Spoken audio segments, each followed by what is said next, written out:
Bakunzi ba Rimo TV Love in Motion, reka tubaramutse cyane tubahana ikaze mu kiganiro. Jendi Olivier Ndayisenga ndi mu gisagara ca Bujumbura.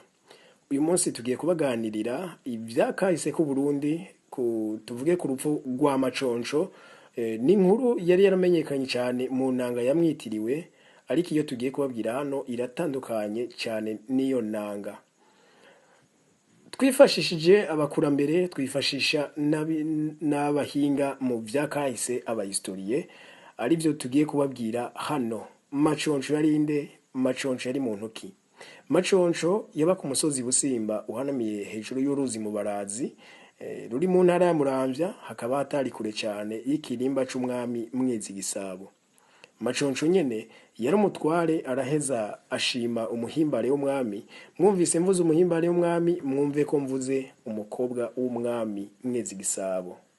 Amaze kumurongora, yaciye yipfuza gukura sebukwe ku ngoma, kuko yari abonye ko atonye, kandi sebukwe yari yaramuhaye ingabo zitari nke zo kumurinda. Kugira bigereho, yafashe urugendo atari runini cyane, aja mu kibira ca Teza, ni mw'ishamba. Hari ibuye ryitwa Inangurire, aja kuriraguzako. Ryari ibuye ryapfumura kujya ko bapfumu, ryarugurura ukinjira, mu nyuma rikubwiye ibyo washaka, rikugurura ugasohoka. Ryamubwiye rero ko ibanga rikomeye ku mwami Mwezi Gisabo, ikirera ciwe ari imbwa yitwa Mushuzo, ko hamwe yo yimwiba yoba amutwaye ububasha n'ubutware bwose. Maconco acagira ko arayitwara iyo mbwa yitwa Mushuzo, aho kwitwa Rurebeya nk'uko twavyumvise muri ya nanga. Arayitwara kandi atako arayiherana. Kuva ico gihe yatanguye kubana nabi n'umugore wiwe, ari umukobwa wa Maconco yitwa Kwakwara. Barara baragwana, bakarara barakerega, vyatumye Maconco yica uwo mukobwa. Intumwa ivaho irenguka ibwami kwa Mwezi Gisabo, iramubwira ati Maconco yamenje yishe umukobwa wawe Kwakwara. Maconco avyumvise ishavu riraniga, araba ivyo yari yamuhaye nuko yari yamugize umuntu w'umwubahwa, amuha ingabo. Araheza aca mutumako ingabo z'abadasigana zije kumuhamagara arenguke ibwami ubunyene. Bamushikiriye, Maconco yavuze ko ari we asigaye ari umwami w'u Burundi. Izo ngabo zigarutse ku mwami Mwezi Gisabo, avyumvise araraka, ishavu riramwuzura, aca atumako ingabo zitari nke zari zegereye hafi y'ikirimba zose, zija ngo zije gucuvya uwo mumenja Maconco. Zimushikiriye cyo zisanga Maconco yiteguye n'abasirikare biwe hamwe n'abantu biwe. Maconco mwomenya ko yari afise ingabo zitari nke, kubera yari yazihawe n'umwami akiba umukwe wiwe. Ico gihe ingabo za Maconco n'ingabo z'umwami cyazitana mu mitwe, urugamba ruraneka. Gusa ntivyaje kuba vyiza, kuko ingabo za Maconco na Maconco barashoboye gutsinda ingabo z'umwami.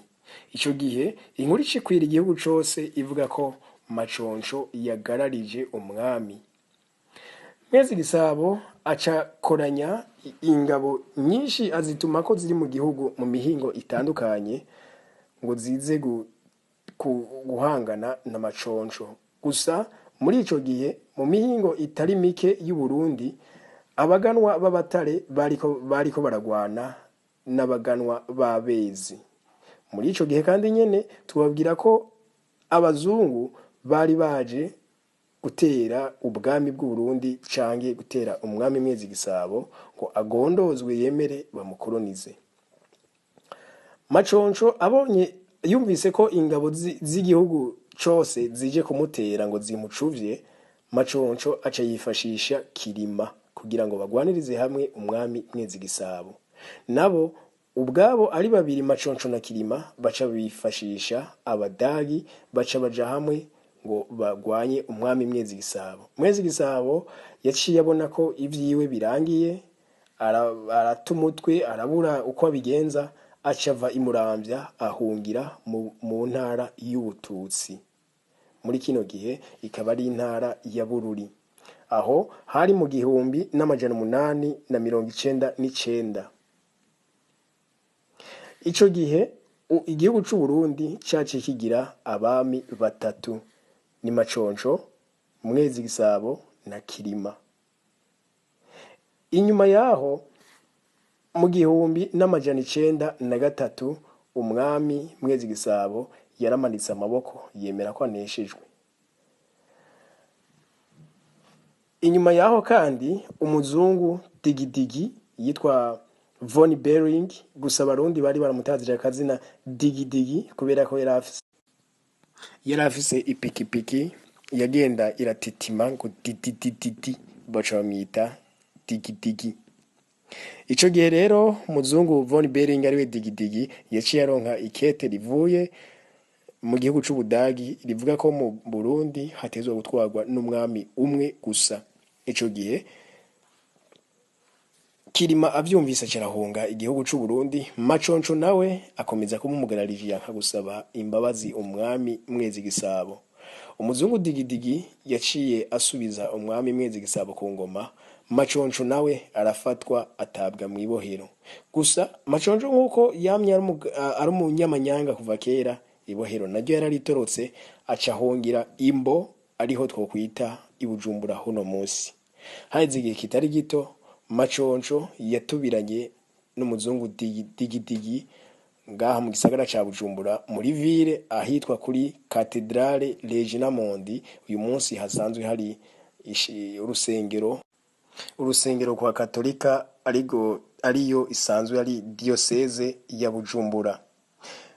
Umuzungu Digidigi acashira urusase mu gakoho kiwe kitwa pistole, acarasa mu gahanga kwa Maconco. Maconco aba arapfuye. Umwami Mwezi Gisabo avyumvise ati uko biri kose Maconco ntiyoba yapfuye, ni mpaka mbone igikonjo ciwe. Maconco baca bamuca igikonjo bagishira umwami Mwezi Gisabo, aremera koko yapfuye. Aho hari ngaha mu gisagara ca Bujumbura kuri Cathedrale Regina Mundi y'uno munsi. Ico gihe umwami Mwezi Gisabo yaciye asinyana amasezerano n'abazungu b'Abadagi yo guhagarika intambara, akaba hari mu 1903 Ikiganda. Akaba yaciye atanga inka zingana n'224. Uko ni ku rupfu rwa Maconco rwagenze, ariko abenshi bakaba batari babizi. Aho tugereyo no muri kino gihe kuzora tubashikiriza inkuru zitamenyekanye mu Burundi, mukashobora kuno kwamenyera akahise ku Burundi. Gira subscribe kuri channel yacu ni Limo TV muri YouTube, munadusangize ivyiyumviro, munasharinge ibikorwa vyacu. Mwari kumwe na Olivier mu gisagara ca Bujumbura na Gahwane.